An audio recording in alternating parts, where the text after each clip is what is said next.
Pessoal, boa tarde, bom dia e boa noite para você que me assiste pela Rádio Ciências Humanas, dependendo do horário que você estiver me assistindo. Nós estamos falando agora sobre várias situações que aconteceram no mundo e que vêm a acontecer de acordo com as situações no mundo que nos gira ao redor de todo esse globo terrestre. Nós vamos falar agora sobre a Guerra Fria. Para você que tem dúvida, você do nono ano, você do terceiro ano, que estuda a história contemporânea ou que gosta de ler sobre Eric Hobsbawm, então o que seria a Guerra Fria? O que é a Guerra Fria? Chamado aí deste tão breve século XX. A Guerra Fria, ela é uma corrida armamentista, que tem como definição a corrida armamentista entre a OTAN e o Pacto de Varsóvia. São a corrida espacial, são um plano Marshall e também culminando aí na queda do Muro de Berlim. Para você entender, primeiro, por que existe essa guerra entre a OTAN e o Pacto de Varsóvia? A OTAN é a organização do Tratado dos Atlânticos Norte. Lembra que os chamados da direita, os chamados da Aliança, da Inglaterra, da União Soviética, também chamado de país de primeiro mundo, criaram a OTAN, que é a organização do Tratado do Atlântico Norte. Nessa criação, eles pegam todos os países e fazem ali uma união armamentista. Em contrapartida, a União Soviética também, ela vem trazer, justamente na corrida armamentista, só que com os países comunistas, os países socialistas, que são chamados de segundo mundo. Primeiro mundo, os Estados Unidos encabeça a OTAN. O segundo mundo, a União Soviética, então, que são os países socialistas e os em desenvolvimento, que no caso era até o Brasil, ficam conhecidos como países de terceiro mundo. O primeiro mundo, os Estados Unidos, segundo mundo, União Soviética, terceiro mundo, países subdesenvolvidos ou socialistas ou capitalistas. A Guerra Fria ela tem início após a Segunda Guerra Mundial. Assim que terminou a Segunda Guerra Mundial, já começou a Guerra Fria. Então, você comprava um revólver 38, o outro comprava um 44, outro comprava um 44, alguém trazia uma 380, um trazia um armamento diferente que tinha aí nas suas indústrias bélicas vários armamentos pesados e perigosos, o outro trazia de uma forma maior. Ficava aquela guerra armamentista, cada qual comprando uma guerra armamentista, uma arma diferente uma da outra. Aí, a União Soviética ela possuía um sistema socialista, ela já possuía um sistema baseado em uma economia planificada, partido único, que era o Partido Comunista, a igualdade social e a falta de democracia, claro, democracia de acordo com os seus critérios de democracia, vamos assim dizer, usados pelos Estados Unidos e por outros países do mundo. Então, os Estados Unidos, outra potência mundial, defendia a expansão do sistema capitalista, quanto mais dinheiro melhor, quanto mais arrecadar melhor, baseado na economia de mercado, sistema democrático e propriedade privada. Na segunda metade da década de 1940 até 1989, essas duas potências tentaram implantar em outros países sistemas políticos. Eles começaram a garimpar países. A própria União Soviética, de acordo com alguns especialistas e pesquisadores, chegaram a mandar espiões, pessoas se filtrarem aqui no Brasil para saber como que o comunismo estava sendo implantado no Brasil, se o Brasil tinha a tendência de ser um país comunista ou não. E os Estados Unidos, é claro, também com seu dinheiro emprestado, com a sua ideologia de ganha-ganha de países capitalistas, também observava de longe como o Brasil e outros países do mundo estavam se desenvolvendo, eles estavam enxergando toda essa briga, toda essa guerra. Então, a definição da expressão Guerra Fria, ela é um conflito que aconteceu no campo ideológico. Não houve guerra armamentista, ok? A Guerra Fria não tem em nenhum momento uma guerra armamentista. Se cair lá para você no Enem, se cair para você lá no vestibular, se cair para você lá no seu concurso, a Guerra Fria matou quantas pessoas pelo armamento? É uma pegadinha. A Guerra Fria aconteceu com um bombardeio e destruição de quantos países? É uma pegadinha. Não houve uma guerra entre países de armamento, e sim uma guerra ideológica. Capitalismo, socialismo, capitalismo, socialismo, capitalismo e socialismo. Então, eles vão para a definição. Qual que seria a definição? Seria essa definição, capitalismo e socialismo, e essa divisão dos países aí em blocos diferenciados. Nisso acontece essa paz armada, que é cada qual se armando, né? Uma paz armada assim. Eu me armo, você se arma, eu me armo, você se arma. Você e seu vizinho não brigam, eu digo que não tem guerra entre vocês não trocam tiros. Mas um compra arma, você compra uma arma, melhor ainda. O outro se arma, e assim vai acontecendo aquela guerra fria, aquela disputa, um praticamente querendo dar medo no outro, para mostrar que tem um poder bélico, um poder armamentista maior. Nessa época, se formam os blocos, que é a OTAN e que é o Pacto de Varsóvia.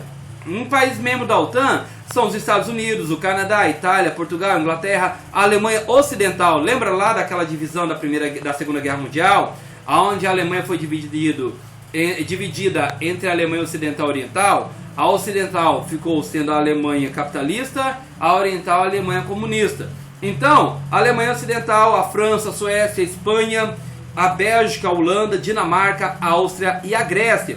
E alguns países do membro do Pacto de Varsóvia, que foram a União Soviética, Cuba, a China, Coreia do Norte, que até hoje a Coreia do Norte é um país comunista e muito conhecido, a Romênia, a Alemanha Oriental, a Albânia, a Tchecoslováquia e a Polônia. A corrida espacial acontece durante a Guerra Fria. Como que é a corrida espacial? Eles travam uma disputa para ver quem chega primeiro no espaço, para ver quem consegue mandar pessoas para o espaço, conquistar os planetas, conquistar o espaço que existe. Olha, pessoal, foi parar lá no meio do espaço essa Guerra Fria, para ver quem conseguia chegar primeiro no espaço. Então, em 57 a União Soviética ela lança o foguete, o Sputnik, e com um cão dentro, né, vai lá um cachorro, e esse cachorro, esse foguete ele gira no espaço, ele roda, e ele passa a ser o primeiro ser vivo a andar no espaço. Foi um cachorro, viu, pessoal? Se não me engano, essa cadela chamava-se cadela Laika. Pesquisa aí, mas a cadela, se não me engano, era a cadela Laika. Aí, o primeiro ser vivo ao espaço. 12 anos depois, em 1969, o mundo todo, ele acompanhou pela televisão a chegada do homem à Lua. Essa chegada que é tão discutida até hoje, alguns da teoria da conspiração, dizem que os Estados Unidos quebrou o cenário. Que ali foi um cenário, ali não teve nada demais, nunca mais o homem foi à Lua, porque aquilo foi uma invenção. E aqueles que acreditam dessa forma, a gente não pode fazer nada, simplesmente apenas ouvir e ficar quieto. Mas houve uma corrida espacial muito grande. Houve também a chamada caça às bruxas. Essa caça às bruxas é onde os cinemas eles começavam a criticar da KGB, criticar os chamados comunistas. Se você não prestou atenção, comece a prestar atenção nos Rambos que você assiste, o Rambo 1, o Rambo 2, o Rambo 3. Preste bastante atenção quanto que ele fala dos países comunistas e como a crueldade é voltada aos países comunistas, fazem parte da vida dos países comunistas. 007, aquele que vai atrás, que blá blá blá, e que consegue vencer tantos comunistas ao mesmo tempo. O próprio Rambo é uma figura extraordinária americana, né? Ele sozinho derruba um exército, vários helicópteros, a cidade, ele é flechado, é atirado, ele sozinho atira bala e vai por isso mesmo. E termina sempre o filme, o Rambo consegue ser vitorioso sobre os comunistas, levando a essa ideologia americana. Então, não diferente também os políticos da KGB, com seus, vamos assim dizer, com seus agentes, consegue trazer para o cinema, consegue trazer ideologia onde as pessoas não conseguiam entender como o capitalismo americano era bom e como o capitalismo americano era mal, como o capitalismo americano fazia mal para a sociedade. 46, Winston Churchill, primeiro-ministro britânico, ele faz um famoso discurso nos Estados Unidos usando a expressão cortina de ferro. Por quê? Porque esses países eram considerados a cortina de ferro pela grande quantidade de ferros e de minerais que eles trabalhavam. Então ele dizia que havia uma cortina de ferro, que ali não havia ninguém que poderia ultrapassar e que a Guerra Fria era uma cortina que havia sobre os grandes países, sobre as mentes humanas. É como se quem fosse comunista ou socialista tivesse a mente pequena. O plano Marshall e a Comecon, o que aconteceu? As duas potências elas desenvolveram planos para desenvolver economicamente os países membros. Todos os países membros eles queriam que ficasse o melhor possível para assim conquistar. Não tem aquela questão de você chegar e tentar conquistar o país para você?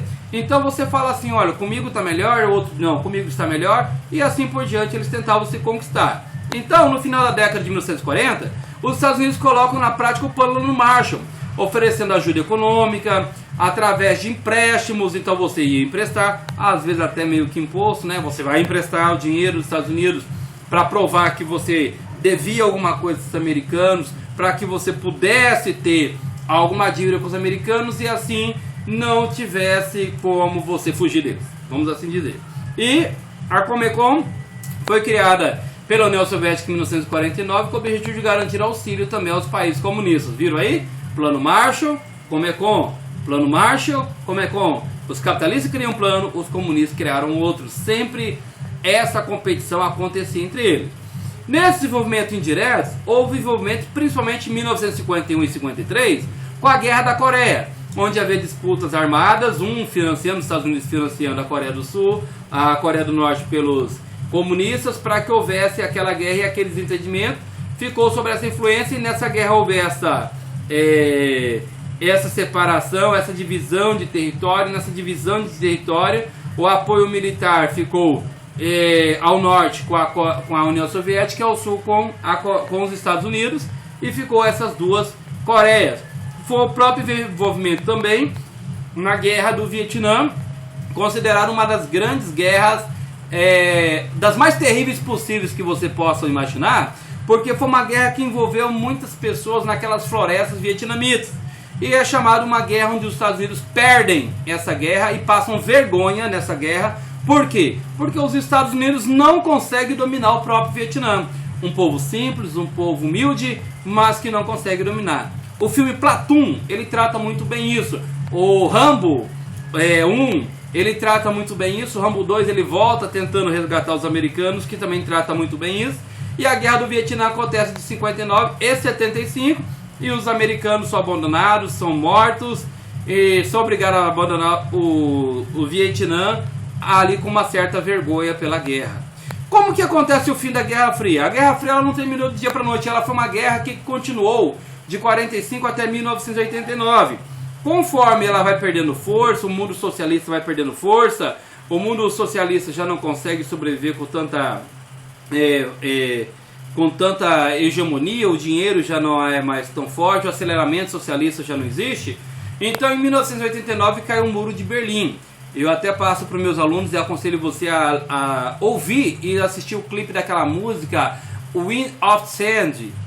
Perdoe a pronúncia em inglês, mas é a música dos Scorpions, que vem trazer bem o que foi o final da Guerra Fria do Muro de Berlim. Em 1990, a partir daí, a União Soviética já começa a ficar defasada, onde acontece a sua ruptura e a União Soviética deixa de existir, fazendo com que assim os capitalistas se tornassem vitoriosos.